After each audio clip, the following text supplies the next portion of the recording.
Battle Through the Heavens. By Heavenly Silkworm Potato. Kabanata 1561.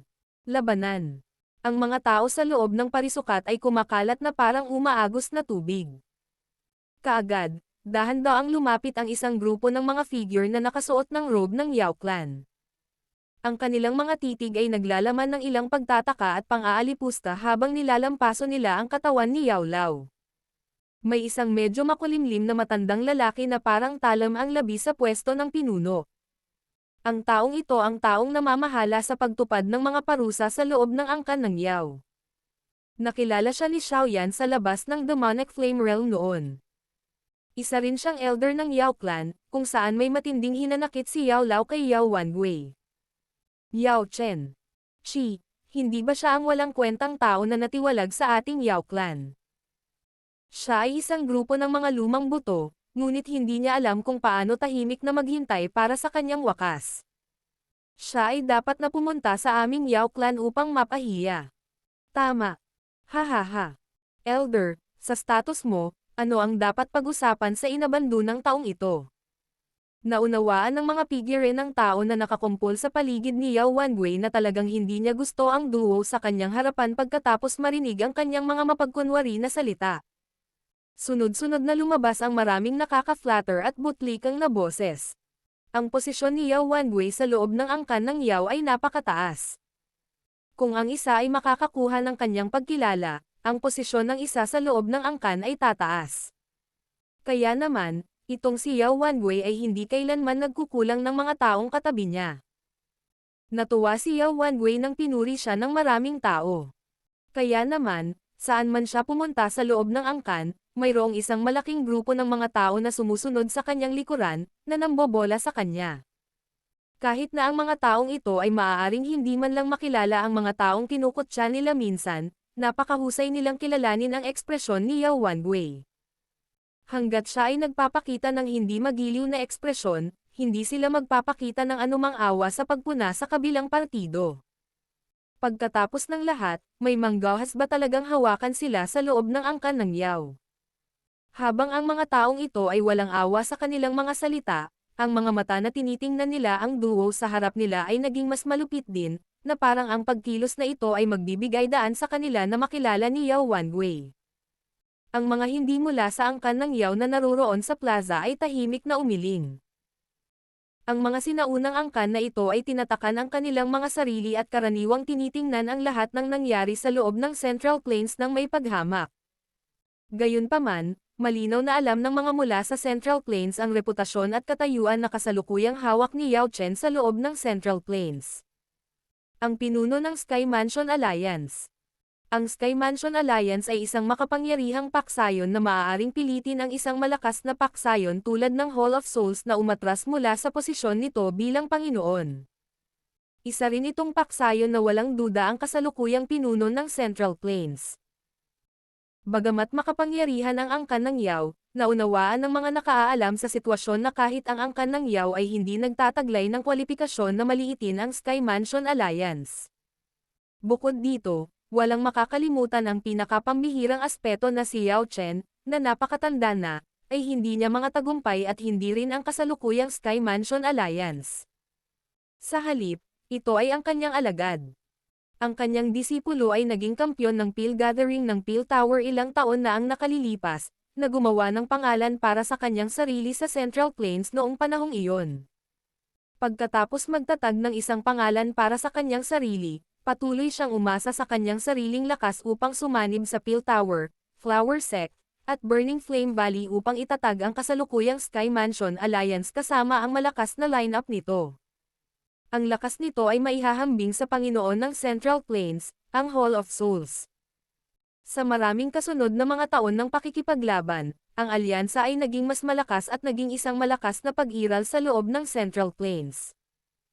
Sa labanan sa Fallen Mountain kalahating taon na ang nakalipas, nilabanan pa niya ang pinuno ng Hall of Souls ng mag-isa at nanalo. Simula noon, ang posisyon ng Panginoon sa Central Plains ay lumipat. Ang pakikinig lamang sa maraming tagumpay ay sapat na upang kumulo ang dugo ng isang tao. Kung ang isang lalaking ipinanganak sa mundong ito ay makakamit ang mga ito, maaari siyang ituring na isang tao sa mga tao. Ang pangalan ng disipulong iyon ay Xiaoyan. Ang mga pinuno o Grand Elder mula sa iba't ibang paksayon sa loob ng Central Plains sa plaza ay nagpalitan ng tingin sa isa't isa. Pagkatapos nito, umatras sila ng ilang distansya na may komplikadong ekspresyon sa kanilang mga mata. Hindi nila ibinuka ang kanilang mga bibig upang tulungan si Yao Wanwei dahil lamang ito ang tahanan ng angkan ng Yao. Ang matandang lalaking ito na si Yao Wanwei ay talagang humihiling na magdusa. Ang ilang mga tao, na napansin ang malamig na arco sa mukha ni Xiaoyan matapos ang kanyang guro ay marahas na tinutuya, hindi sinasadyang nag-isip at natuwa sa kanilang sarili. Guro, ipaubaya mo sa akin ang lahat. Ang kailangan mo lang gawin ay ilagay ang mga pangalan ng iyong mga magulang sa clan tablet pagdating ng panahon. Medyo makapal ang ngiti sa mukha ni Xiaoyan habang nakatalikod siya at mahinang tumawa. Hindi sumagot si Yao Lao. Gayunpaman, ang kanyang bahagyang nanginginig na balbas ay nagpakita ng mga alon sa loob ng kanyang puso. Anong mapagmataas na salita? Si Yao Wanwei, na may ngiti pa rin sa kanyang mukha dahil sa nakakabigay puri ng mga boses sa paligid niya, ay bumuo ng malamig na ekspresyon sa kanyang mga mata. Malamig siyang tumawa. Ang isang inabandunang tao ay walang karapatang iwan ang kanyang pangalan sa clan tablet. Yao Chen, dapat tumigil ka na sa pangangarap. Tama si Elder. Ang pagpayag na makilahok ka sa medicinal ceremony ay ang pinakadakilang kabaitan ng aming angkan. Yao Chen, dapat mong malaman ang iyong mga limitasyon at hindi humingi ng higit pa. Sa tingin mo ba ang clan tablet ay isang bagay na maaaring iwan ng isang inabandunang taong tulad mo sa kanyang pangalan? Chi, Elder Wanwei, bakit hindi ka pumunta sa Elder Council at hilingin sa kanila na paalisin ang dalawang ito at pigilan silang madumihan ang iyong mga mata? Ang mga taong nasa gilid ay tuwang-tuwang nagpuri nang makita nilang si Yao Wanwei ay sasabog sa galit. Sapat na ba ang lahat ng sinabi mo? Patuloy na ngumiti si Xiaoyan habang nakatingin sa mga miyembro ng Yao Clan, na ang mga bibig ay puno ng masasamang salita. Mahina niyang hinihingi ng sagot. Dapat maging mas matalino ka sa sitwasyon. Isang payat na lalaki na nakatayo malapit kay Yao Wanwei ay napatingin kay Xiaoyan. Gayunpaman, bago pa niya matapos ang pagsasalita, bigla niyang naramdaman ang isang malakas na puwersa na bumababa mula sa itaas ng kanyang ulo. Pagkatapos nito ay biglang bumagsak ang kanyang katawan. Ang kanyang ulo ay walang awa na nabasag sa lupa. Nahati ang lupa nang lumabas sa kanya ang sariwang dugo. Ang biglaang hindi inaasahang pagbabagong ito ay naging sanhi ng pagkagulat ng lahat. Sa oras na gumaling sila, tanging paa na lang ang nakikita nila sa ulo ng lalaking iyon. Inilipat nila ang kanilang mga mata at bumungad sa kanilang paningin ang nakangiting mukha ng isang binata. Ang bilis. Bahagyang nanginag ang puso ng marami sa plaza.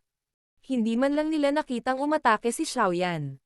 Hindi man lang nasabi ng taong iyon ang lahat ng gusto niyang sabihin bago ibinaon ang kanyang ulo sa sahig. Xiaoyan, matapang ka talaga. Ito ang aking Yao Clan. Nagulat din si Yao Wanwei sa pagbabagong ito. Ang kanyang mga ekspresyon ay mabilis na naging madilim at solemn na habang siya ay sumisigaw sa isang matalas na boses. Bam! Ang kanyang pag-iyak ay hindi pa tumigil nang ang isa pang tao, na nagsalita ng marahas kanina, ay gamulong sa ere. Pagkatapos nito, isang subo ng sariwang dugo ang iniluwa kasama ang ilang mga nabasag na ngipin. Pagkatapos lamang niyang mapunta sa lupa ay nakita ng lahat ang isang nakakagigil sa puso na pulang bakas ng kamay sa kanyang mukha.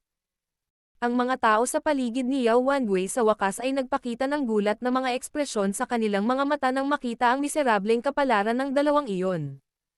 Nagmadali silang sumandal palapit kay Yao Wanwei, ngunit bago pa nila mailipat ang isang paa, maraming after images ang biglang kumislap sa harapan nila. Sabay-sabay na umalangaw-ngaw ang tuloy-tuloy na agos ng sampalan.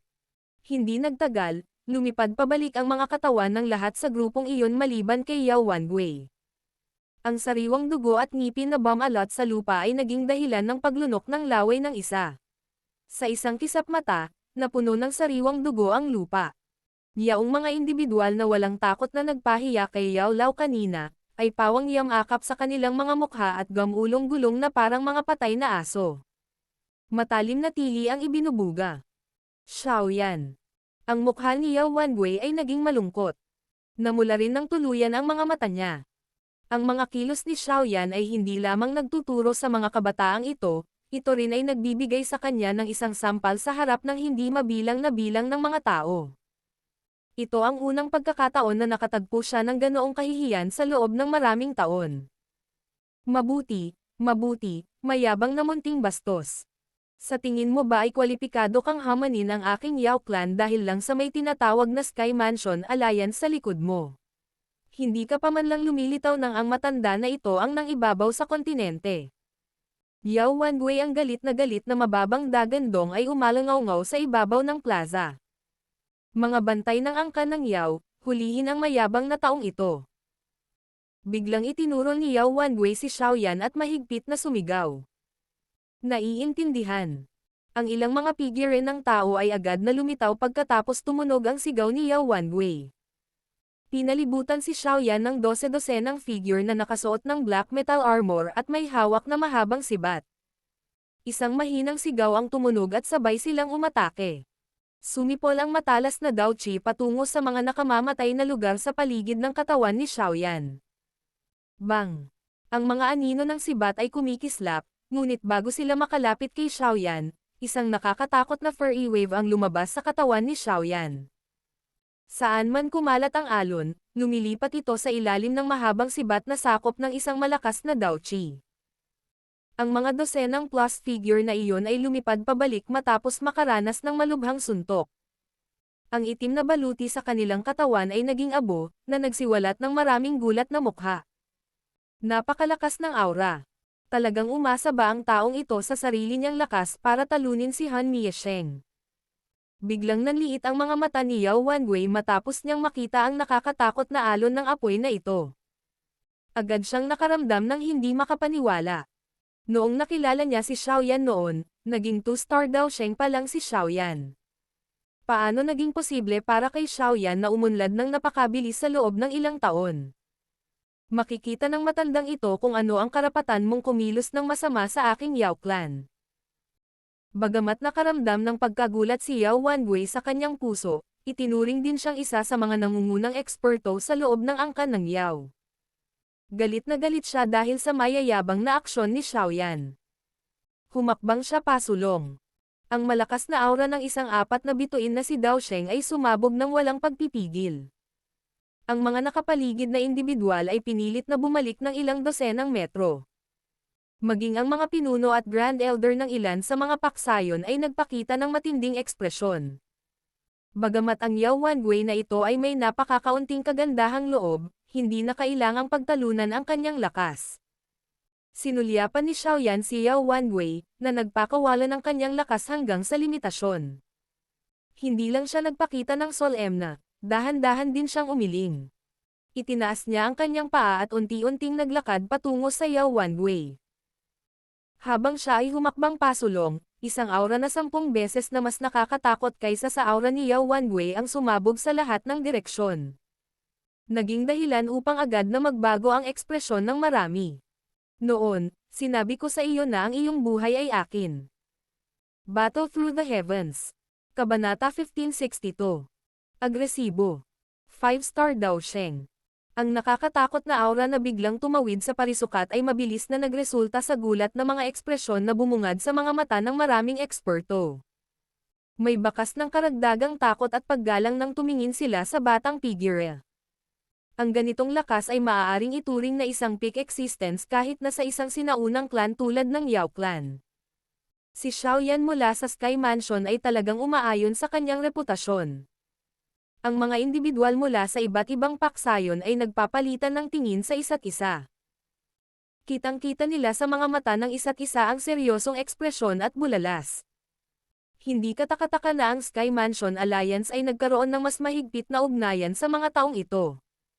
Sa isang pangunahing individual tulad ni Xiaoyan bilang kanilang pangunahing suporta, ang alyansang ito ay hindi magiging kasing mahina ng iba pang pansamantalang alyansa. Naging sobrang pangit ang ekspresyon ni Yao Wanwei nang pumutok ang aura ni Xiaoyan. Hindi niya inaasahan na hindi lang siya naabutan ni Xiaoyan sa loob ng mga maikling taon na ito, na pagtabuyan pa niya ito sa malayo. Isang 5-star daw Sheng, si Yao Wangwei ay hindi kalaban sa antas na ito. Ang ekspresyon ni Yao Wangwei ay sobrang madilim. Ang aura na nakapaligid sa kanyang katawan, ay parang isang bundok na parang bundok habang diniin siya nito, dahilan para makaramdam siya ng matinding pressure. Hindi siya nag-alinlangan na kung lalaban siya kay Xiaoyan, matatalo siya sa loob ng 10 palitan. Swoosh swoosh. Ang pagsabog ng aura na pagmamay-ari ng isang 5-star daw Sheng ay pumukaw sa maraming eksperto sa angkan ng Yao sa malaking bundok na ito. Ang rumaragasang tunog ng hangin ay patuloy na lumilitaw sa hangin sa itaas ng parisukat. Tumingin sila sa lupa sa ibaba, na puno ng sariwang dugo, at sa simula ay nagulat sila. Mabilis na napuno ng galit ang mga mukha nila. Ano man ang nangyari, ang mga taong ito ay pawang miyembro ng Yao Clan, ngunit sila ay natalo sa ganitong estado sa harap ng kanilang pintuan. Malinaw na ang angkan ng Yao ay hindi binigyan ng anumang mukha. Elder Wangwei. Ano ang nangyari? Maraming pares ng mga mata ang nabaling kay Yao Wangwei habang galit na galit. Mga elder, nasa tamang panahon kayong lahat. Ang Xiaoyan na ito ay sobrang mayabang. Talagang naglakas loob siyang maglunsad ng walang awa na pag-atake sa mga miyembro ng ating angkan sa loob ng ating teritoryo. Dali-dali siyang hulihin. Kung hindi, talagang mawawalan ng mukha ang ating Yao Clan sa harap ng napakaraming bisita. Si Yao Wangwei ay natuwa at nagmamadaling sumigaw nang makita ang mga figures sa kalangitan. Xiaoyan. Yung Xiaoyan na galing sa Xiao Clan. Ang mga elder mula sa angkan ng Yao sa langit ay bumulalas ng tanong nang marinig ang boses ni Yao Wangwei. Pamilyar sila sa pangalan ni Xiaoyan. Napatingin ang kanilang mga mata kay Xiaoyan. Lalong tumindi ang pagtataka sa kanilang mga mata nang makitang sa kanya nagmula ang nakakatakot na aura. Xiaoyan, ang relasyon sa pagitan ng Xiao Clan at Yao Clan ay maaaring ituring na mabuti noon. Ang iyong mga aksyon ngayon ay medyo lumampas sa dagat. Isang nakadilaw na nakasuot na elder sa kalangitan ang nagsalita na may medyo madilim na ekspresyon. Kung iginagalang mo ang iba, igagalang ka ng iba. Kung pinapahiya mo ang iba, ipapahiya ka ng iba. Mahinang tumawa si Xiaoyan. Hindi nagbago ang kanyang ekspresyon dahil sa maraming elder ng Yao Clan na lumulutang sa langit. Ang kanyang mga mata ay nakalock lamang kay Yao Wangwei. Lalong naging siksik ang malamig na ngiti na nabuo sa gilid ng kanyang bibig. Yao Wangwei, may mga salitang hindi mo basta-basta mabigkas minsan.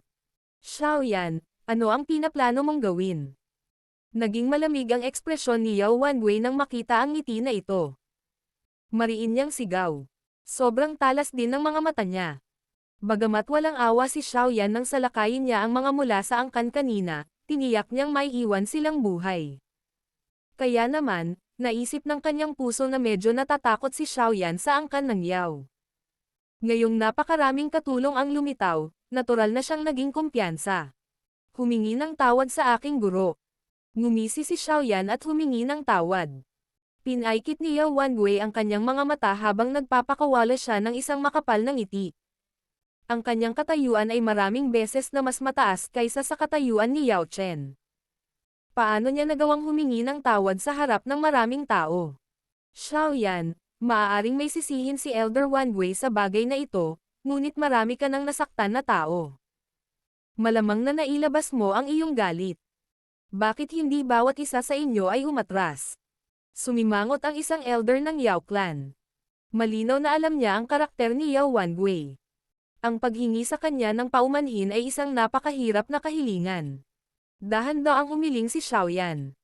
Ang mga miyembro ng angkan ng Yao ay lahat ay labis na mapagmataas na mga individual. Ang mga mula sa angkan ng Gu ay itinuturing na mahusay na lahi kumpara sa kanila. Hindi nagustuhan ni Xiaoyan ang ganitong uri ng pangungutya at provokasyon. Dahil gusto niyang alisin ang gayong pangungutya, ang tanging solusyon ay ang takutin ang mga taong iyon na itikom ang kanilang mga bibig.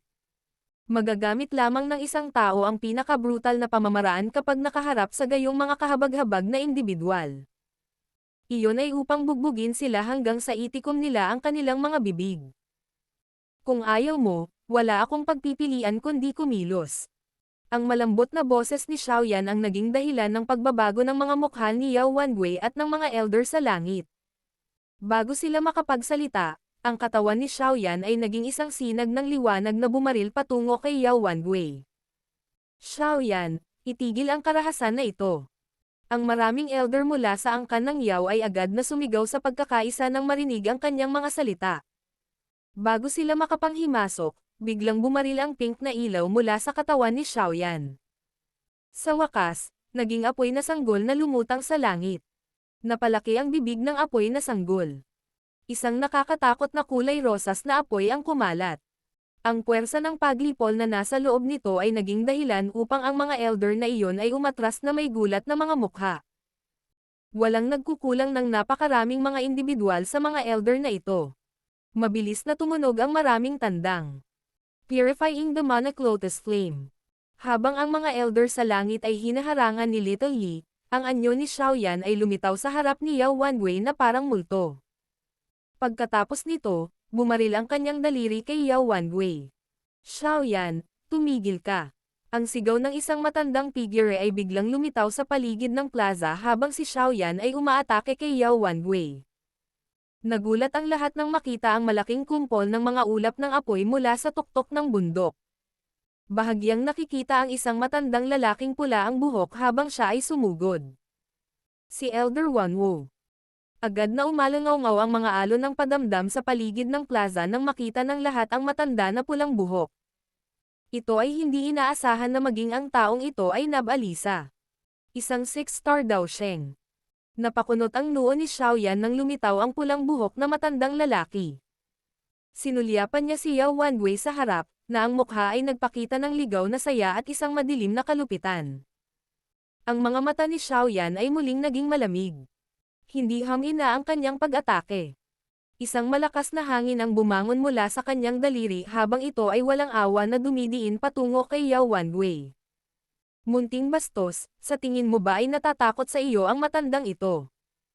Nagalit si Yao Wanwei nang makitang si Xiaoyan ay patuloy na lumapit sa kanya. Ang Dao Qi ay sumipol palabas ng kanyang katawan. Ang kanyang medyo matanda at madilaw na kamay ay sinamahan ng kakaibang hangin habang galit na humahampas ito kay Xiaoyan. Withered Glory Palm. Itinaas ni Xiaoyan ang kanyang mga mata habang lumalaban si Yao Wanwei. Bahagyang nakakunot ang magkabilang daliri niya. Pagkatapos ay idiniin niya ang mga ito ng tila bilis ng kidlat at malakas na tumama sa palad ng matanda. Bang!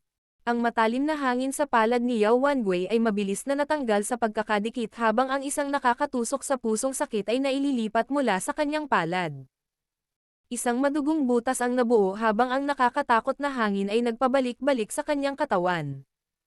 Ang kanyang mga paa ay sumuray-shuray pabalik ng 1,000 talampakan. Dalawang malalim na bangin ang lumitaw sa plaza. Isang subo ng sariwang dugo ang malungkot ding dumura mula sa bibig ni Yao Wanwei habang ang kanyang katawan ay nagpapatatag. Papatayin ka ng matandang ito. Pulang dugo ang mga mata ni Yao Wanwei matapos siyang matalo sa isang welga.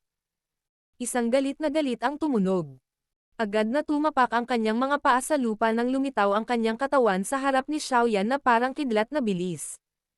Nagkalat ang isang malaking patch ng puting pulbos bago ito bumalot sa katawan ni Xiaoyan. Sizzle! Sizzle! Isang mainit na tunog ang ibinuga pagkatapos ng puting pulbos na dumapo sa lupa. Ang matigas na sahig na bato ay agad na naging wala. Maliwanag, ang pulbos na ito ay isang napakalakas na lason. Bang! Bago lumitaw ang isang malupit na ekspresyon sa mukha ni Yao Wanwei pagkatapos niyang ikalat ang makamandag na pulbos, isang kamay na natatakpan ng kulay rosas na apoy ang lumabas mula sa nakal-alasong pulbos. Umabot ito sa leeg ni Yao Wanwei nang may bilis na parang kidlat. Xiaoyan. Ang pulang buhok na matandang lalaki, na nagmamadali, ay lumitaw sa kanyang malakas na pag-iyak nang makita ang eksenang ito. Hindi niya inaasahan na lubusang papansinin ni Xiaoyan kahit ang kanyang mga salita, kaya kinuyam niya ang kanyang kamay. Isang maapoy na pulang Dao Qi ang mabilis na nagtipon doon. Sa isang kisap mata, itong Dao Qi ay naging 1,000 talampakan na malaking sibat ng apoy. Inalog-alog niya ang kanyang braso at ang malaking sibat ay walang awang bumaril kay Xiaoyan sa sobrang nakakagulat na bilis. Bang! Marahas na tumapak ang paa ni Xiaoyan sa lupa. Isang magma pillar na may lapad na 2,000 talampakan ang bumaril at talagang nabasag ang malaking sibat. Gayunpaman, nagawang sumugod ng maapoy na buhok na matandang lalaki habang umaatake si Xiaoyan. Gumalaw ang kanyang katawan at lumitaw sa isang maikling distansya sa harap ni Xiaoyan. Nadagdagan ang pagkabigla at galit sa kanyang mga mata matapos makitang inaabot ni Xiaoyan ang lalamunan ni Yao Wanwei gamit ang isang kamay. Nang walang pagbigkas ng isang salita, ang kanyang palad ay humampas kay Xiaoyan. Ang bilis niya ay naging dahilan upang hindi magmukhang totoo ang palad habang sumusugod ito. Ang isang nakakatakot na spatial fluctuation ay kumakalat na parang nagtataglay ito ng isang tunay na anyo. Ang ekspresyon ni Xiaoyan ay malamig-lamig habang nakatitig kay Yao Wanwei, na gustong umatras sa gulat.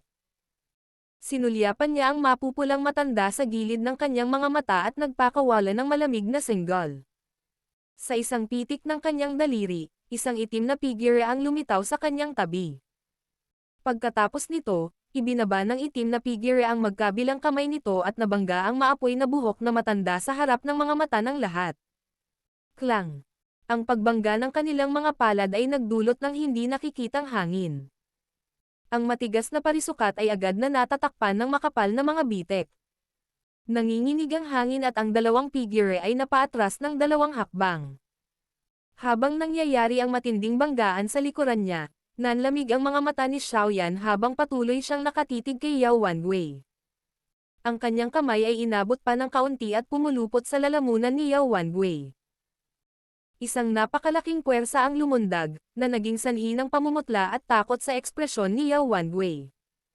Naramdaman ng lahat na nanlamig ang kanilang puso habang pinapanood nila si Yao Wanwei na nagpupumiglas na parang patay na isda sa kamay ni Xiaoyan.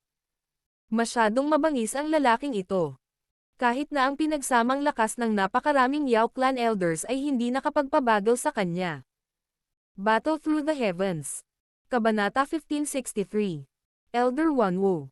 Xiaoyan, ito ang Yao Clan. Galit na pinandilatan ng mapupulang matanda si Xiaoyan bago siya sumigaw pagkatapos makita si Yao Wanwei na buong lakas na nagpupumiglas sa kamay ni Xiaoyan.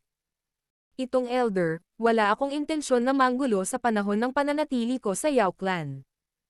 Gayunpaman, kung may nang-aapi sa amin ng aking guro, hindi ko rin tatanggapin ang paghiga. Nanlamig ang mga mata ni Xiaoyan habang nakatitig sa gulat at kilabot na si Yao Wanwei sa harap ng maraming tao. Mababa at malalim ang boses niya habang nagsasalita. Ang Little Yi sa langit ay mabilis na bumaba nang tumunog ang boses ni Xiaoyan. Pagkatapos nito, tumayo siya sa balikat ni Xiaoyan. Pinalibutan siya ng purifying demonic lotus flame habang kumakalat ang nakakatakot na init. Nagdulot ito ng bahagyang pagkagulat sa mukha ng marami. Iyon ang unang pagkakataon na nakakita sila ng ganoong misteryosong heavenly flame. Habang nagmamadaling bumaba si Little Yi, ang medyo malakas na itim na figure sa tabi ni Xiaoyan ay lumipat ng isang hakbang at nagkataong nakaharang sa matanda na may pulang buhok. Ang pulang buhok na matandang lalaki ay napakalakas at isang tunay na 6-star Dao Sheng. Tanging ang Northern King lang ang makakahadlang sa kanya. Maging ang sulok ng mga mata ni Elder Wanwu ay kumaibot pagkatapos makita ang line-up sa tabi ni Xiaoyan, lalo na nang masilayan ng kanyang mga mata ang malamig at walang pakialam na itim na katawan sa harapan. Bumangon ang takot sa kanyang mga mata. Sa palitan kanina, natuklasan niya na kahit siya ay hindi nakuha ang pangibabaw. Ang Xiaoyan na ito ay talagang naaayon sa kanyang pangalan. Siya ay nagtataglay na ng ganoong lakas sa kabila ng pagiging bata pa. Bukod dito, napakaraming makapangyarihang pag-iral sa tabi niya. Ang napakagandang talento ay talagang lumitaw sa tinanggihang angkan ng Xiao. Nakakainggit. Ang galit sa mukha ni Elder Wanwu ay dahan-daang binawi. Pinag-aralan niya si Xiaoyan. Ang mga nagawa ni Xiaoyan ay hindi nagpatalo kahit sa mga matandang demonyong tulad nila. Sa mga nakababatang henerasyon sa buong kontinente, malamang na walang makakatalo sa kanya. Xiaoyan, ngayon ay isang mahalagang araw para sa aking Yao Clan. Kung si Yao Wanwei ay nasaktan ka sa anumang paraan, maaari mo ba siyang palayain dahil sa aming Yao Clan? Bahagyang nagulat ang mga tao sa paligid matapos marinig ang mga salita ni Elder Wanwu na biglang naging mas malumanay. Tumingin sila kay Xiaoyan sa kakaibang paraan. Hindi nila inaasahan ang isang dalubhasa mula sa 6-star Daosheng class na hindi masupol si Xiaoyan. Elder Wanwu. Ang mga elder mula sa angkan ng Yao ay nagpahayag ng ibang ekspresyon nang marinig ang mga salita ni Elder Wanhao, dahilan upang sila ay hindi sinasadyang sumigaw. Sa paraang nakita nila, kung umatake si Elder Wanwu, tiyak na mahuhuli niya si Xiaoyan. Sa oras na iyon, ipapakita nito sa mga panauhin na walang sino man ang pinapayagang saktan ang prestihiyo ng angkan ng Yao. Gayunpaman, tumahimik kayo. Alam ko ang ginagawa ko. Galit na sinaway sila ni Elder Wanwu. Bumaba ang ekspresyon niya nang pigilan siya ng mga taong ito. Maaaring hindi masabi ng ibang tao, ngunit malinaw niyang naiintindihan na kahit na kumilos siya ng personal ngayon, mahirap para sa kanya na makakuha ng isang kalamangan laban sa malamig at walang malasakit na figurang iyon sa tabi ni Xiaoyan. Bukod dito, naroon pa rin si Little Yi na hawak ang Purifying Lotus Demon Flame mula sa gilid na may mali siya. Bagamat ang mga elder na iyon ay nakadama ng matinding pag-aatubili sa kanilang mga puso, lahat sila ay tumikom lamang ng kanilang mga bibig matapos marinig ang mahigpit na sigaw ni Elder Wanwu. Maliban sa pinuno ng clan, walang makakalampas sa kanyang posisyon sa loob ng clan. Nagulat din si Xiaoyan na ang elder na ito, na malinaw na nagtataglay ng medyo mataas na posisyon sa loob ng angkan ng Yao, ay talagang magsasalita ng mga ganoong salita. Mabilis na uminit ang kanyang madilim na ekspresyon. Xiaoyan, hindi ka pumunta sa Yao clan para lang maghanap ng gulo kay Yao Wanwei, di ba? Muling nagtanong si Elder Wanwu pagkatapos makitang uminit ang ekspresyon ni Xiaoyan. Guro. Bahagyang tumanggaw si Xiaoyan. Lumipat ang kanyang mga mata kay Yao Lao. Maliwanag, intensyon lang niyang makinig sa opinyon ng kanyang guro. Lumipat ang mga mata ng lahat nang makita ang tingin ni Xiaoyan. Sa wakas, tumigil ang kanilang mga mata kay Yao Lao na hindi pa nagsasalita mula pa noong una. Dahil si Elder Wanwu ay personal na humakbang, talagang lalampas tayo kung patuloy nating igigiit. Medyo kalmado si Yao Lao sa harap ng maraming mga tingin. Bahagya siyang ngumiti bilang sagot. Alam niya na natural na imposible na talagang patayin si Yao Wanwei sa ngayon. Pagkatapos ng lahat, ang Yao clan ay tiyak na hindi uupo at walang gagawin pagkatapos. Dahil binigyan siya ni Elder Wanwu ng landas para umatras, handa siyang tahakin ito. Sa anumang kaso, nakamit na niya ang pagpigil na gusto niya. Nakahinga ng maluwag si Elder Wanwu matapos marinig ang mga salita ni Yao Lao. Medyo komplikado ang kanyang mga mata habang sinusulyapan si Yao Lao. Hindi niya inasahan na ang inabando ng taong ito ay magagawa ng angkan na wala ay talagang haantong sa gayong mga tagumpay. Hindi lamang siya tumuntong sa kaharian ng Daosheng, tinuruan pa niya ang isang alagad na higit sa kanya. Ang alagad niyang ito ay ginawang putla ang mga henyo ng angkan ng Yao kung ikukumpara. Kung bibigyan ko pa ng kaunting pansin noon, ang kasalukuyang sitwasyon ay marahil ay ganap na naiiba. Bumantong hininga si Elder Wanwu sa loob ng kanyang puso. Kung ang angkan ay nagbigay ng kaunting pansin kay Yao Lao, malamang na siya ay nagkaroon ng ilang matagal na damdamin para sa Yao clan. Kung ganoon, ang relasyon sa pagitan ng Sky Mansion at ng Yao clan ay magiging maganda sana. Gaano kalungkot. Tumanggaw si Xiaoyan pagkatapos ibuka ni Yao Lao ang kanyang bibig. Ang kanyang mga mata ay sumulyap ng walang pakialam kay Yao Wanwei sa kanyang kamay.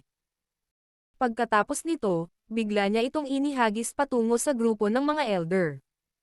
Nagmamadaling tinanggap siya ng mga elder sa isang miserableng paraan. Elder Wanwu.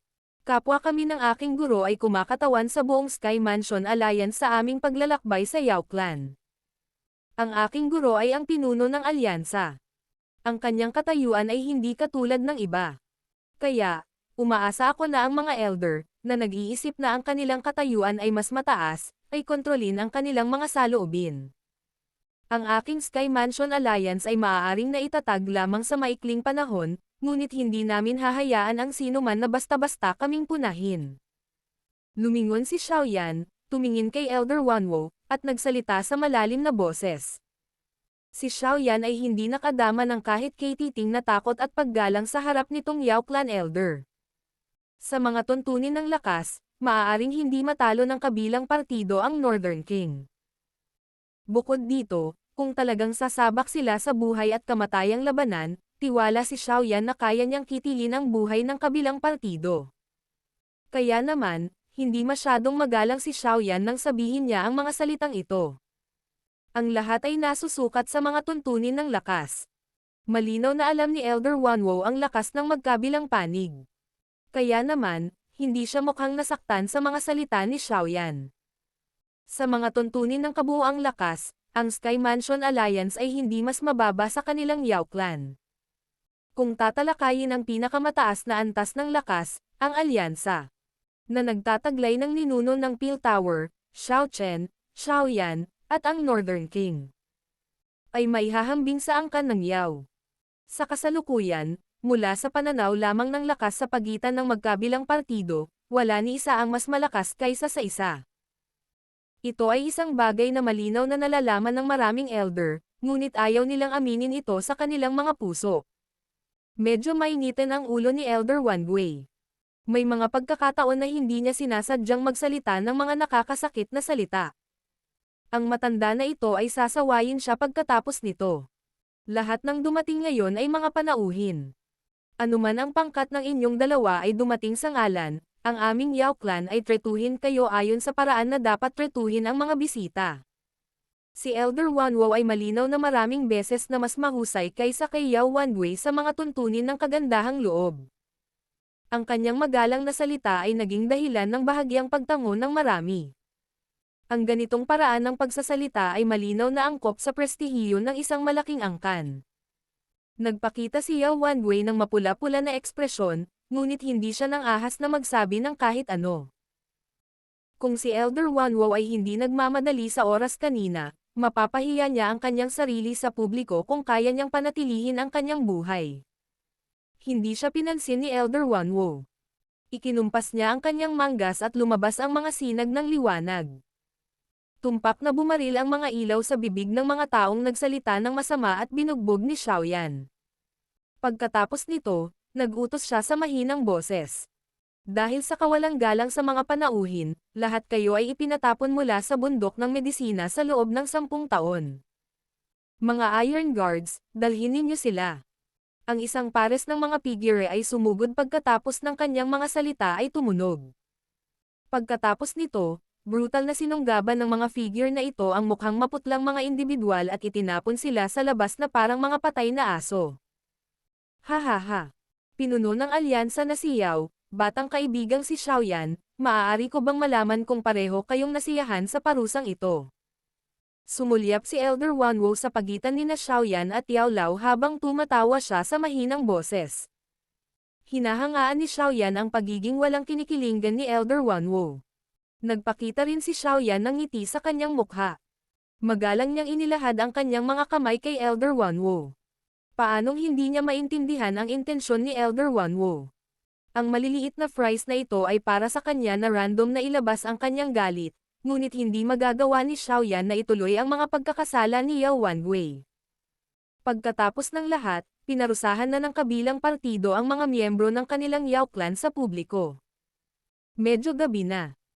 Kung ang lahat ay nagpaplanong obserbahan ang medicinal ceremony, mangyaring sundan ako sa tuktok ng bundok. Haha, narinig ko na ang batang kaibigang si Xiaoyan ay dating naging kampyon sa Peel Gathering. Malamang na ikaw ay napakahusay din sa mga tuntunin ng pagpipino ng mga tableta. Gayunpaman, ang seremonya ng panggamot ng Yao Clan ay tumatakbo sa mas mataas na antas ng pagtitipon ng Medelsen kaysa sa Pilsen Sirmok. Mga alchemist sa kontinente ng Daochi kung ang batang kaibigang si Xiaoyan ay maaaring magwagi sa medicinal ceremony, ang titulo ng pinakamataas na alchemist sa kontinente ay mapapabilang sa ibang apelyido. Hinaplos ni Elder Wanwo ang kanyang balbas. Ang kanyang tono ay naglalaman ng bahagyang pagmamataas. Sa mga tuntunin ng lakas ng Daochi, kailangan niyang tingnan si Xiaoyan bilang kapantay. Gayunpaman, pagdating sa mga kasanayan sa alchemist, ang kanyang pagmamataas ay hindi sinasadyang ipinahayag. Pagkatapos ng lahat, ang angkan ng Yao ay nagdadalubhasa sa pagpapadalisay ng gamot. Napangiti lang si Xiaoyan nang marinig niya ang pagmamalaki sa boses ni Elder Wanwo. Random niyang sinabi. Itinuro sa akin ng aking guro ang aking mga kasanayan sa alchemist, ngunit gusto kong malaman ang tungkol sa mga nangungunang alchemist guro sa loob ng kontinente ng Daochi. Isang karangalan ko talaga na makapag-sparring sa kanila. Hahaha. Siguradong magkakaroon ka ng pagkakataon. Ang sino mang may kakayahang sumali sa medicinal ceremony ay maaaring gawin ito. Tumawa si Elder Wanwo.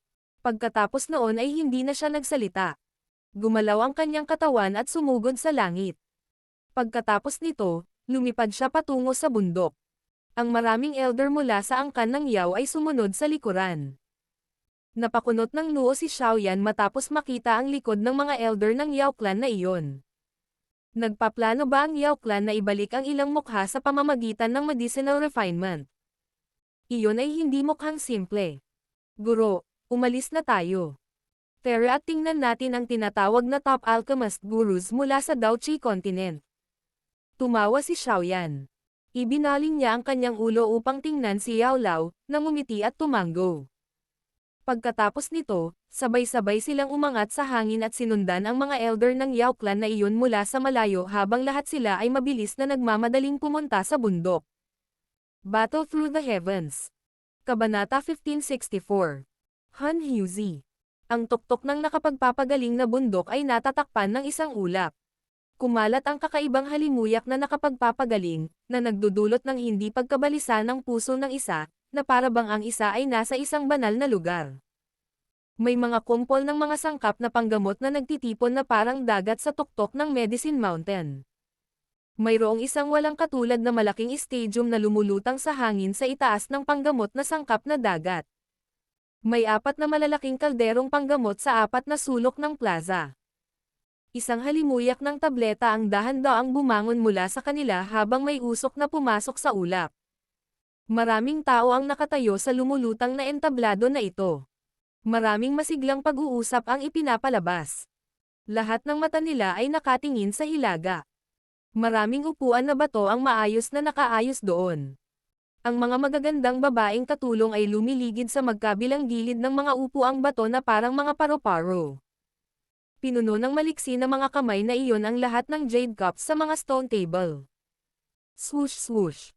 Sina Xiaoyan at Yao Lao ay sumugod sa tuktok ng bundok. Naglibot ang kanilang mga mata sa paligid. Hahanap na sana sila ng random na pwestong mauupuan nang tumayo si Elder Wanwo mula sa isang upuang bato sa gilid. Malakas siyang tumawa. Alliance Chief Yao Chen, young friend Xiaoyan, this way please. Yao Chen. Xiaoyan. Ang Sky Mansion Alliance, ha? Hindi inaasahan na pati ang dalawa ay dumating. Ayon sa mga alingaw-ngaw, tila ang Yao Chen na ito ay dating mula sa angkan ng Yao, ngunit pagkatapos ay pinatalsik siya mula sa angkan sa ilang kadahilanan. May nangyari talaga na ganito. Hihihi. Kung ganito talaga, hindi ba ibig sabihin na ang kasalukuyang Yao clan ay labis na nagsisisi sa kanilang desisyon? Ang pagtawa ni Elder Wanwo ay agad na nakaakit ng maraming pares ng mga mata sa kinaroroonan ni Xiaoyan at Yao Lao.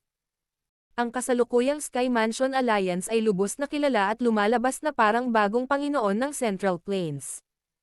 Karamihan sa mga taong naruroon ay narinig ang tungkol sa pinuno ng alyansa sa pangalan at ang espiritual na pinuno nito. Maraming pribadong bulong ang nagsimulang lumabas. Ganap na hindi pinansin ni Xiaoyan ang iba't ibang titig na ito. Ang ginawa lang niya ay tumingin lang kay Yao Lao. Hahaha. Ito ay tulad ng sinabi mo. Kami ay kumakatawan sa Sky Mansion Alliance.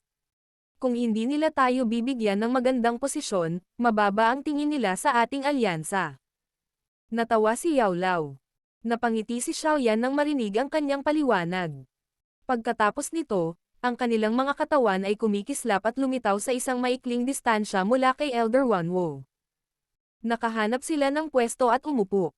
Nagmamadaling sumulong ang matatalim na babaeng katulong sa gilid at pinagsilbihan sila.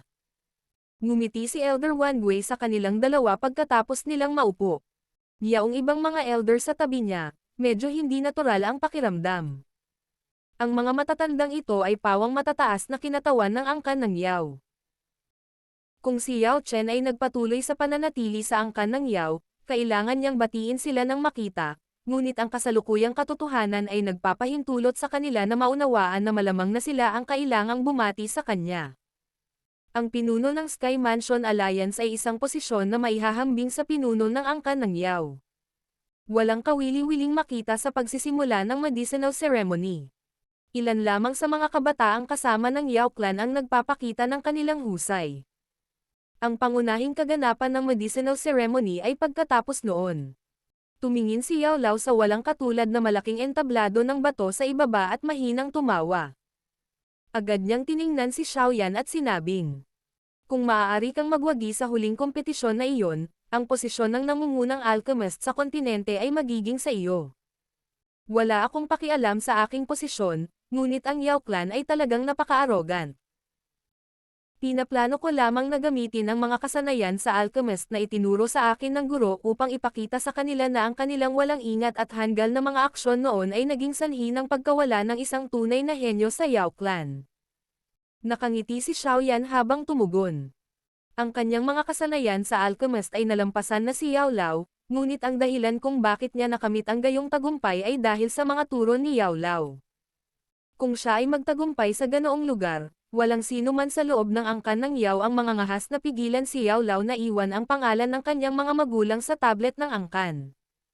Ikaw munting kapwa. Nakangiti si Yao Lao habang sinisiraan siya. Gayunpaman, ang kanyang mukha ay puno ng isang nalulugod na ekspresyon. Talagang biniyayaan siya ng langit ng gayong disipulo. Kahit na ang iyong mga kasanayan sa alchemist ay umabot na sa tugatog, hindi magiging madaling bagay na magwagi sa medicinal ceremony na ito. Naging seryoso ang ekspresyon ni Yao Lao habang sinabi niya. Ang mga maaaring lumahok sa panghuling kompetisyon sa pagitan ng mga alchemist ay karaniwang mga nangungunang individual sa mundong ito. Imposibleng makahanap ng mga alchemist nito sa loob ng Peel Tower. Marahang tumanggaw si Xiaoyan. Natural na hindi niya akalain na ang mga makakasali sa kompetisyon ng alchemist ay mga pangkaraniwang individual, ngunit kapag mas malakas ang kanyang kalaban, mas interesado siyang makipagkompetensya. Mula pa noong kasiya siyang laban na iyon sa iba sa panahon ng Peel Gathering noon, hindi na nagawang makipagkompetensya ni Xiaoyan sa iba sa mga tuntunin ng medicinal peel refinement sa ganoong kapaligiran sa napakatagal na panahon.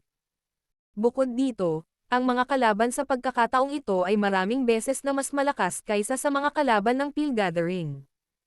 Lumawak ang traffic ng tao sa paligid ng Stone Stage habang nag-uusap sina Xiaoyan at Yao Lao. Kasunod nito, iba't ibang ingay ang bumaril patungo sa langit. Ang mga naghuhumindig na boses ay naging dahilan upang maging ang mga ulap sa kalangitan ay nagkalat ng kaunti. Kumalat ang mga boses bago umalangaw-ngaw ang isang tunog ng gong sa kalangitan. Maraming miyembro ng Yao clan ang mabilis na tumayo. Ang kanilang magalang na mga tinig ay kumalat sa isang makapangyarihang paraan. Maligayang pagdating, clan head. Umikot ang mga ulap sa langit habang umalangaw-ngaw ang malawak at makapangyarihang pagbati bago sila naghiwalay. Isang matandang may puting damit na may puting buhok ang dahan-daang humakbang. Dama po ang kanyang kamay sa hangin at nagbuga ng mga alon ng mahiwagang pagbabago. Tila naging solido ang espasyo sa sandaling ito. Clan head ng Yao clan. Isang seryosong ekspresyon ang sumilay sa mga mata ni Xiaoyan habang nakatitig sa mapuputing buhok na matandang ito, na puno ng mainit na kabaitan. Nararamdaman niya ang isang hindi pangkaraniwang malakas na aura na nagmula sa katawan ng matanda. Ang aura na ito ay maraming beses na mas malakas kaysa sa aura ni Elder Wanwu. Ito ang pinuno ng angkan ng Yao, si Yao Dan. Siya ay kasalukuyang 7-star daw Sheng. Medyo komplikado ang mga mata ni Yao Lao habang nakatingin sa matanda na may puting buhok. Ano man ang nangyari, umaagos pa rin ang dugo ng Yao clan sa loob ng kanyang katawan. Nakaramdam ng kaunting emosyon ang kanyang puso nang makita ang clan head ng Yao clan. 7-star daw Sheng. Pinaikit ni Xiaoyan ang kanyang mga mata. Ito dapat ang pinakamalakas na tao sa loob ng angkan ng Yao. Siya ay talagang mas malakas ng kaunti kaysa sa pinakamalakas sa Sky Mansion. Ang pundasyon ng isang sinaunang angkan ay talagang isang bagay na dapat ikainggit. Hahaha. Bisita ang mga dumating. Ang pinuno ng angkan ng Yao, si Yao Dan, ay nagpakita ng isang mainit na ngiti sa kanyang mukha habang siya ay nakatayo sa kalangitan. Itinaas niya ang kanyang mga kamay sa napakaraming tao. Pagkatapos, biglang lumukso ang kanyang mga mata sa lahat at huminto kay Yao Lao. Ang mga kumikislap na mata na iyon ay naglalaman ng masalimuot na emosyon. Naramdaman din ni Xiaoyan, na nakaupo sa tabi ni Yao Lao, ang titig ni Yao Dan. Hindi nagbago ang kanyang ekspresyon, ngunit isang itim na ilaw ang kumislap sa kanyang tabi. Muling nagpakita ang Northern King. Nakatitig ang walang pakialam nitong mga mata kay Yao Dan. Ito ay parang isang mabangis na hayop, na biglang magiging marahas at magsisimulang pumatay kapag naudyukan. Dahan-daang inangat ni Yao Lao ang kanyang ulo. Ang kanyang mga mata ay diretsyong nakatingin kay Yao Dan habang siya ay mahinang ngumiti. Pinagsalikop niya ang kanyang mga kamay at binati. Pagbati sa pinuno ng klan na si Yao Dan. Yao Chen. Lahat tayo ay nagkakamali. Nakatuon ang mga mata ni Yao Dan kay Yao Lao bago agad lumipat kay Xiaoyan. Huminto ang kanyang mga mata sa Northern King sa tabi ni Xiaoyan at nagpakawala siya ng mahinang buntong hininga sa hindi malamang dahilan. Siya ay humakbang pasulong at lumitaw sa tabi ng pangunahing upuan dahil maraming Yao clan elders ang magalang na tinanggap siya. Hahaha. Matandang Yao Dan, handa ka na bang umalis sa iyong pag-urong? Uupo na sana si Yao Dan nang ang isa pang tinig na sinaunang panahon at karanasan ay dahan-daang lumaganap sa kalangitan. Mayroon ding sobrang siksik na panggamot na halimuyak na nakapaloob sa boses na ito. Pagkatapos nito, nakita ng lahat ang isang berdeng ilaw na kumikislap sa malayong abot tanaw. Sa loob ng ilang paghinga, isang maputlang berdeng medicinal cauldron ang mabilis na pumutol sa hangin at dumating. May isang matandang lalaki na nakasuot ng ordinaryong damit na lino sa kalderong panggamot. Hawak sa kamay niya ang isang tungkod na gawa sa mga sangkap na panggamot. Maraming mga bote ng jade ang nakasabit sa tungkod na ito, na naglalabas ng malinaw na kalabog na tunog habang nanginginig ang mga ito. Matandang Shen Nung. Hindi inaasahan na kahit na ang gayong elder ay lumitaw. Sumilay ang pagkagulat sa mga mata ni Yao Lao nang makita niya ang taong ito. Si Xiaoyan sa gilid ay nagulat bago siya tila may naalala. Lumaki ang seryosong ekspresyon sa kanyang mga mata. Kahit na ang pangalan ng matandang Shen Nung na ito ay hindi masyadong sikat, siya ay isang napakatandang eksperto sa mundo ng alchemist. Maging si Yao Lao ay maituturing lamang na isang junior kung ikukumpara sa kanya. Ito ay hindi inaasahan na ang taong ito, na nawala ng maraming taon, ay talagang lilito sa lugar na ito. Tunay na karapat-dapat ito sa medicinal ceremony. Marahang din ilaan ni Xiaoyan ang kanyang mga labi. Biglang uminit ang puso niya. Ang kakayahang makipagkumpetensya sa gayong tao sa mga tuntunin ng mga kasanayan sa alchemy ay talagang isang bagay na magpapakulo sa puso ng isang tao. Hahaha. Matandang lalaki, talagang buhay ka pa. Mahinang tumawa si Yao Dan, ngunit hindi man lang nagulat ang kanyang ekspresyon. Tumayo ang matandang Shen Nung mula sa kalderong panggamot. Ikinumpas niya ang kanyang kamay at inilagay ang kaldero. Ang kanyang matanda at karanasang mga mata ay lumingon sa kanya bago huminto kay Xiaoyan. Nagpakawala siya ng mahinang bulalas bago tumawa. Hindi ako lumalabas sa loob ng maraming taon. Hindi inaasahang may bagong mukha na lumitaw sa Central Plains. Isang espiritual na lakas na umabot sa perpektong heavenly state kahit na napakabata pa. Nakakagulat. Pagbati kay Elder Shen Nung. Napangiti si Xiaoyan. Mahinahon niyang pinagsalikop ang kanyang mga kamay at tumawa sa harap ng maraming pares ng mga mata na naruroon. Nakangiti ang matandang Shenlong habang tumatango. Akmang uupo na siya nang bigla siyang sumimangot at tumalikod. Tumingin siya sa likod niya. Isang itim na ulap ang biglang lumundag sa napakabilis na bilis. Sa isang kisap mata, ito ay naging isang lalaking nasa katanghaliang gulang na nakasuot ng itim. Kasunod ng paglitaw ng taong ito, ang buong plaza ay agad na nagsimulang maglabas ng mababang hagong na tunog tulad ng panaghoy ng isang kaluluwa. Han Hizi ng angkan ng Han. Dumating ako ng hindi imbitado. Sana, ang pinuno ng clan na si Yao Dan ay hindi ito laban sa akin. Bahagyang ngumiti ang lalaking nakasuot ng itim. Ang kanyang matatag na boses ay kumalat sa buong parisukat. Han Huzi. Napailing si Yao Lao, na nasa tabi ni Xiaoyan, nang marinig ang pangalan ng taong ito. Isang malamig na kislap ang bumungad sa kanyang mga mata. Battle Through the Heavens. Kabanata 1565. Ang pagsisimula ng medicinal ceremony. Han Huzi. Kilala ba siya ng guro? Ang reaksyon ni Yao Lao ay nagulat kay Xiaoyan. Pinagmasdan ng kanyang mga mata ang nakaitim na lalaking nasa katanghaliang gulang sa kalangitan habang marahan itong nakasimangot.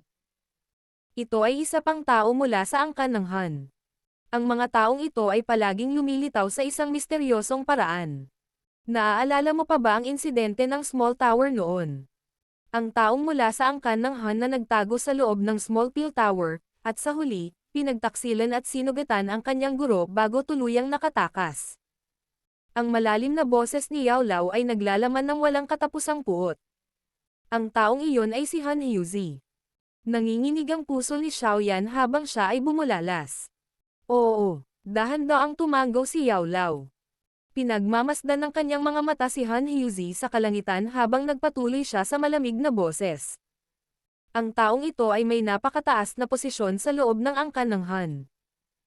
Kahit si Han Miesheng ay hindi maikukumpara sa kanya. Sa hindi inaasahang pagkakataon, maging siya ay naakit sa medicinal ceremony ng Yao Clan. Si Han Huzi ay medyo mahalaga sa angkan ng Han. Kung hindi ako nagkakamali, siya dapat ang utak sa likod ng masamang pakana ng pagkolekta ng napakaraming kaluluwa. Kung maaalis natin siya, ito ay katumbas ng pagbali sa braso ng angkan ng Han. Pinaikit ni Xiaoyan ang kanyang mga mata nang marinig ang impormasyong ito. Isang lamig ang bumungad sa kanyang mga mata. Masyadong masaya si Xiaoyan na alisin ang angkan ng Han. Kung makakahanap siya ng pagkakataon, susubukan niyang tingnan kung kaya niyang patayin itong Han Huzi. Gayunpaman, hindi ka dapat maging pabaya. Ang Han Huzi na ito ay may mahusay na tagumpay sa mga tuntunin ng pagpipino ng medisina. Kung hindi siya mapipili ng pinuno ng Small Peel Tower noon bilang isang disipulo. Idinagdag ang napakaraming taon ng pagsasanay, ang kanyang mga kasanayan sa alchemy ay malamang na umabot na sa malalim at hindi maarak na antas. Mahinang sinabi ni Yao Lao kay Xiaoyan. Tumanggaw si Xiaoyan. Kung ang isa ay ilalarawan ng isang tao na maaaring makamit ang ganoong posisyon sa loob ng angkan bilang isang pangkaraniwan na tao, kahit isang maliit na bata ay hindi maniniwala sa paglalarawang ito. Natural na hindi minamaliit ni Xiaoyan ang kanyang kalaban. Han Huzi. Bakit dumating ang taong ito? Hindi siya inimbitahan ng aming Yao Clan. Ang Hall of Souls ay kumukuha ng mga kaluluwa sa loob ng napakaraming taon. Kahit na walang awa nitong inatake ang mga alchemist at inagaw ang kanilang mga kaluluwa. Siguradong sangkot si Han Huzi sa bagay na iyon. Hindi namin maaaring payagan ang gayong tao na lumahok sa medicinal ceremony ng aming Yao Clan. Ang hitsura ni Han Huzi ay agad na nakaakit ng matinding reaksyon mula sa maraming elder ng Yao Clan. Maraming galit na mga tingin ang ibinato kay Han Huzi habang umalangaw-ngaw ang matinding sigaw. Ang pinuno ng angkan ng Yao sa upuan ng pinuno at si Elder Wanwo ay nagpalitan ng tingin sa isa't isa. Napansin nilang nakakunot ang noo nilang dalawa. Maliwanag, ang pagdating ni Han Huzi nang hindi inanyayahan ay lumampas sa kanilang mga inaasahan. Ang angkan ng Yao ay palaging may distansya sa angkan ng Han. Ang sinaunang angkan na ito ay mas matanda kaysa sa kanila. Anuman ang uri ng mga pagbabagong naranasan ng ibang mga sinaunang angkan sa nakalipas na libu-libong taon, tanging ang angkan ng Han ang patuloy na nananatiling misteryoso at kakaiba. Ang nakakatakot na lakas na ipinakikita nito paminsan-minsan ay nagdulot ng hindi sinasadyang pakiramdam ng takot. Idinagdag ang misteryosong pagkawala ng Ling Clan at Shi Clan, ang Yao Clan, Lei Clan, at Yan Clan ay nagsimulang kumilos ng mas maingat sa Han at Gu Clan. Kaya naman, ang kanilang mga puso ay nakaramdam ng di kasiyahan nang makita nilang si Han Huzi ay talagang dumating ng hindi inanyayahan. Gayunpaman, maswerte silang malinaw na naunawaan ang kasalukuyang sitwasyon. Kaya naman, nananatili pa rin ang ngiti sa kanilang mga mukha bilang host. Hahaha. Mukhang hindi ako tinatanggap ng mga kaibigan mula sa angkan ng Yao. Mukhang hindi ito tumutugma sa reputasyon na mahilig mag-entertain ng bisita. Inilagay ni Han Hyuzi ang dalawang kamay sa likod niya habang nakatayo siya sa langit. Lumipat ang kanyang mga mata kay Yao Dan habang siya ay mahinang tumawa. Han Hyuzi, hindi ka inimbitahan ng aking Yao clan. At saka, ang kasalukuyang Han clan at Go clan ay walang relasyon sa iba pang sinaunang clan. Ang mga pagkilos mo na ito ay hindi na tulad ng dati. Baka lalo pang lumalim ang pagdududa na nararamdaman namin para sa Han clan. Sumagot si Elder Wanwo sa malalim na boses. Ito ay tiyak na dahil hindi kami natatakot na lumalim ang iyong pagdududa na ako ay dumating ngayon. Ngumiti si Han Hyuzi at sinabi. Ang medicinal ceremony na ito ay itinuturing na pinakadakilang pagtitipon ng alchemist sa kontinente. Hahaha. Interesado rin ako sa posisyon ng pinakamataas na alchemist sa kontinente. Kung si Elder Wanwo ay may kwalipikasyon na ibigay sa akin kaagad ang kwalipikasyong ito, aalis ako kaagad. Mayabang. Ang mga salita ni Han Hyuzi ay agad na naging sanhi ng matinding pagsigaw ng ilang elder sa angkan ng Yao. Hahaha. Ang aking Yao clan ay hindi kwalipikadong ibigay sa iyo ang pangalan ng nangungunang alchemist sa kontinente. Ang tanging bagay na maaasahan ng isa para makuha ang pangalang ito ay ang sariling alchemist na kasanayan. Bahagyang tumawa si Yao Dan at sinabing, dahil interesado ka sa pangalan ng nangungunang alchemist sa kontinente, dapat kang manatili dito. Ang aming Yao clan ay hindi isang angkan na binabaliwala ang mga bisita nito. Hanggat sinusunod mo ang mga alituntunin ng aking Yao clan, ikaw ang panauhin ng angkan. Kung hindi, kahit na ikaw ang punong alchemist ng Han clan, marahil ay kailangan kong makialam sa iyo. Isang matalim na pagpatay na hangarin ang bumungad sa matandang mukha ni Yao Dan nang magsalita siya hanggang sa puntong ito. Ang lakas ng isang pinuno ng angkan ay naging sanhi ng tahimik na pakiramdam ng isa. Clan head, hindi ba ito medyo hindi nararapat?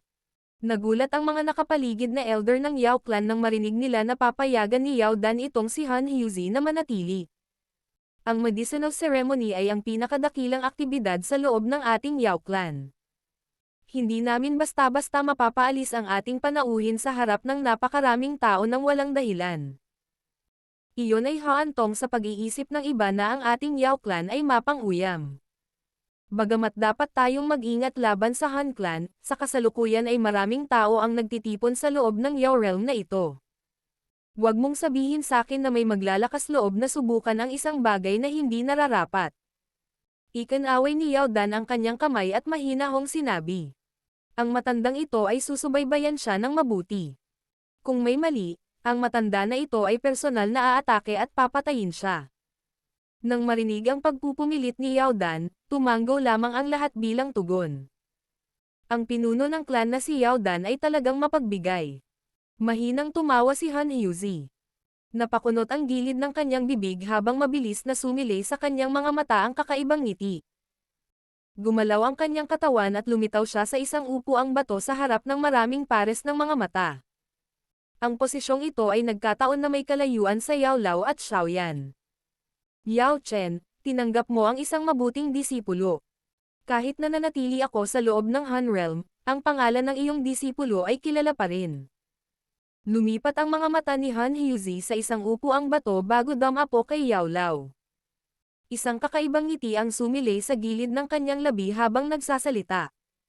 Sino ang maihahambing kay Han Hyuzi, na nagtaksil sa kanyang guro at sinira ang kanyang ninuno, sa mga tuntunin ng pagiging tanyag? Napangiti si Yao Lao at umiling habang sumagot. Hahaha. Miyembro na ako ng Han clan simula nang ako ay ipinanganak at nagtataglay ng bloodline ng Han clan. Walang kinalaman sa akin ang usapin ng pagsira sa aking ninuno. Kung tungkol sa pagtataksil sa aking guro, hahaha. Hindi ko naisip na guro ko ang matandang tanga na iyon. Umiling lang si Han Hyuzi sa medyo seryosong paraan pagkatapos makinig sa pangungutya ni Yao Lao. Nanliit ang magkabilang mata niya sa isang mapanganib na arko.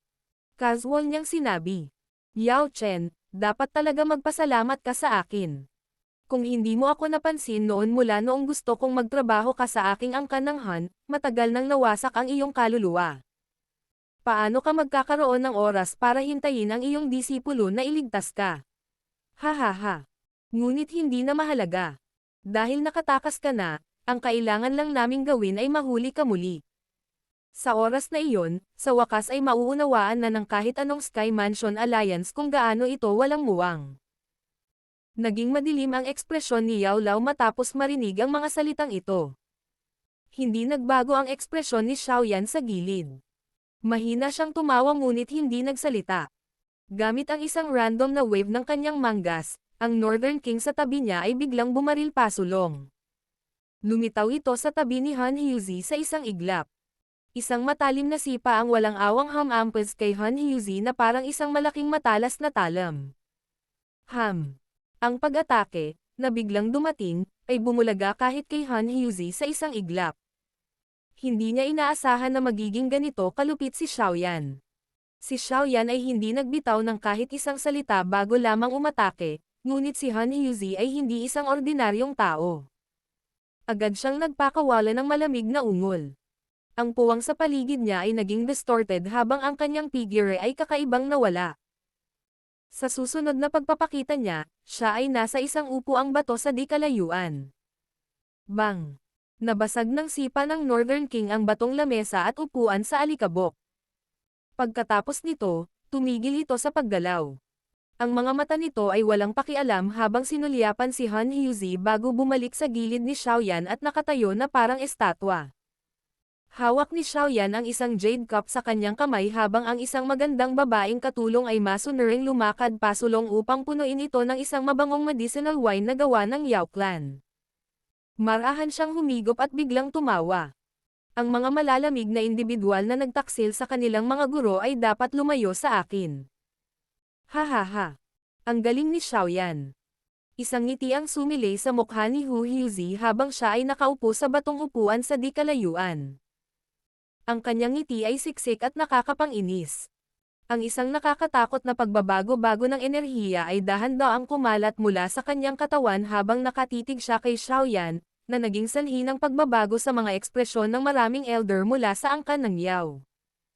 Han Hyuzi, ngayon ang dakilang seremonya ng aming angkan ng Yao. Bawal ang labanan. Ang mga lalabag sa mga patakaran ay mapapatalsik sa kaharian ng Yao. Si Yao Dan, na nakaupo sa upuan ng pinuno, ay naging pasibo habang hinarap ng dalawa ang kanilang alitan. Inangat niya ang kanyang ulo at nagsalita sa mahinang boses sa sandaling ito. Hahaha.